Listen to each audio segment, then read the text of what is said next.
انسان جو اپنے بیٹے کو وصیت کرتا ہے وہ اس کے تجربات کا نچوڑ ہوتی ہے اور کمال محبت کے ساتھ اس کی سراسر بھلائی مقصود ہوتی ہے، اور باپ وہ وصیت اپنے بیٹے کو کرتا ہے، اور یہاں وصیت کرنے سے قبل کتنے پیار بھرے انداز میں، یا بنیا، اے میرے پیارے بیٹے، احفظ انی اربعن و اربعن، میں تمہیں 4 چیزیں بیان کرتا ہوں اور 4 چیزیں اس کے ساتھ جڑی ہوئی ہیں، تو یہ 8 چیزیں تم یاد کر لو۔ لا یضرک ما عملت معہن، اگر یہ تیرے عمل کا حصہ بن جائیں تمہیں زندگی میں کبھی نقصان نہیں ہوگا، زندگی میں تم شر سے بچے رہو گے، برائی سے بچے رہو گے، نقصان سے بچے رہو گے، تمہارا باطن تمہارا ظاہر اچھا رہے گا اگر ان 4 چیزوں کو 4 چیزوں کے ساتھ جوڑ کر کے اپنے عمل کا حصہ بنا لو۔ فرمایا ان اغنى الغناء العقل، سب سے بڑا غنا، سب سے بڑی دولت مندی، سب سے بڑی ثروت عقل ہے۔ اگر کسی کو عقل کا رزق دیا گیا ہے تو وہ سب سے بڑا دولت مند ہے۔ اگر اس کے پاس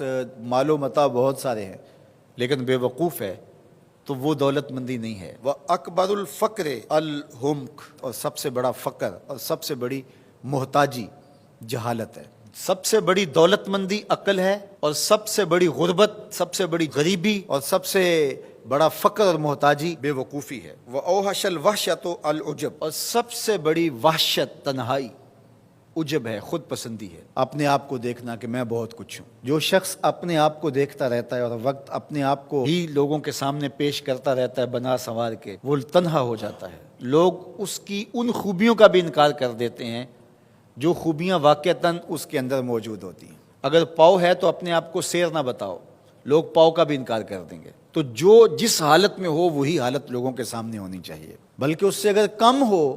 شیخ سعدی نے ایک بڑی خوبصورت بات لکھی کہ تم برے ہو لوگ تجھے نیک سمجھیں یہ بری بات ہے، لیکن تم نیک ہو اور لوگ تجھے برا سمجھیں تو کوئی فرق نہیں پڑتا، تم اللہ کی نظر میں نیک ہو۔ اس لیے تم اگر سیر ہو اور لوگ تمہیں پاؤ سمجھے تو کوئی فرق نہیں پڑتا، لیکن اگر تم اپنے آپ کو پیش کر رہے ہو تو لوگ تمہاری اس حیثیت کا بھی انکار کر دیں گے جو تمہیں حاصل ہے۔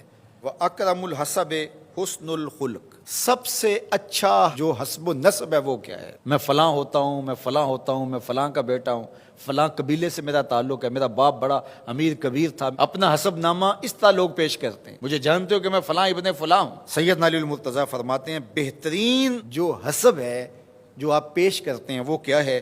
حسن الخلق، تمہارے اخلاق کیسے ہیں، تمہارا خلق گواہی دے گا کہ تم اچھے خاندان کے چشم و چراغ۔ مشکانست کے خود ببوئت نہ کہ عطار بگوئت، فارسی کا ایک مقولہ ہے کہ خوشبو وہ ہوتی ہے جو خود بتائے کہ میں خوشبو ہوں۔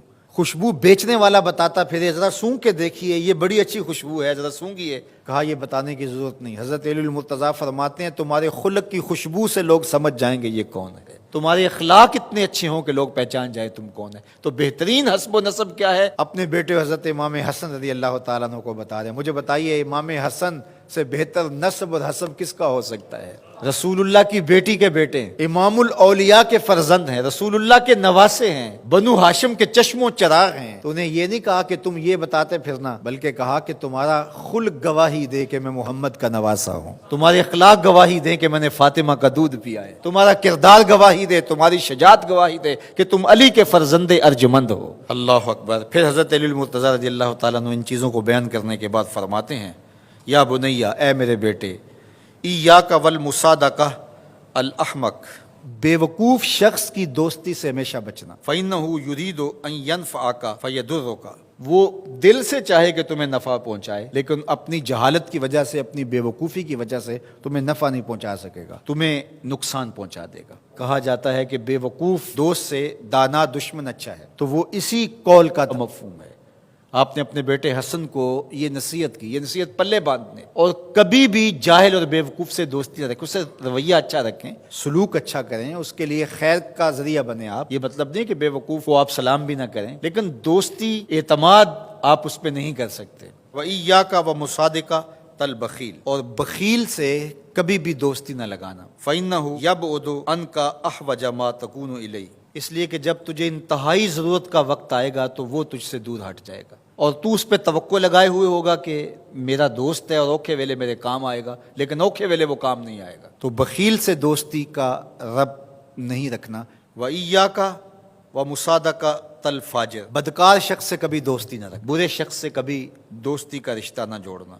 فَإِنَّهُ يَبِيعُكَ بِالطَّافَةِ، جو فاسق و فاجر ہے، برا شخص ہے، بدکار ہے، اس سے دوستی نہ رکھنا، اس لیے کہ وہ بہت تھوڑی قیمت میں تجھے بیچ دے گا۔ اور آخری بات، وَإِيَّاكَ وَمُصَادَقَةَ الْكَذَّابِ، جھوٹے آدمیوں سے کبھی دوست نہیں رکھنا۔ فَإِنَّهُ كَالسَّرَابِ يُقَرِّبُ عَلَيْكَ الْبَعِيدَ وَيُبْعِدُ عَلَيْكَ الْقَرِيبَ، وہ بعید کو تجھے قریب دکھائے گا، قریب کو تجھے بعید دکھائے گا۔ جو چیز قریب ہوتی ہے، جو سراب ہوتا ہے تو دور سے پانی دکھائی دیتا ہے، لیکن جب قریب جا کے دیکھتے ہیں تو سراب ہوتا ہے، پانی نہیں ہوتا۔ تو کہا وہ بھی سراب کی طرح ہوتا ہے، کذاب، جھوٹ بولنے والا، جو تجھے وہ نقشہ کھینچے گا جو ہوگا نہیں، تجھے وہ چیزیں بتائے گا جو نفس العمل میں نہیں ہوں گی، اور تو ایک مغالطے میں مارا جائے گا۔ یہ ہے حضرت سیدنا علی المرتضیٰ رضی اللہ تعالی عنہ کے وہ اقوال نور، جن کی گہرائی، گیرائی اور حکمت سے بھرے ہوئے یہ کلمات سے پھوٹتے ہوئے اجالے ہماری زندگی کو ایک اسلوب دیتے ہیں۔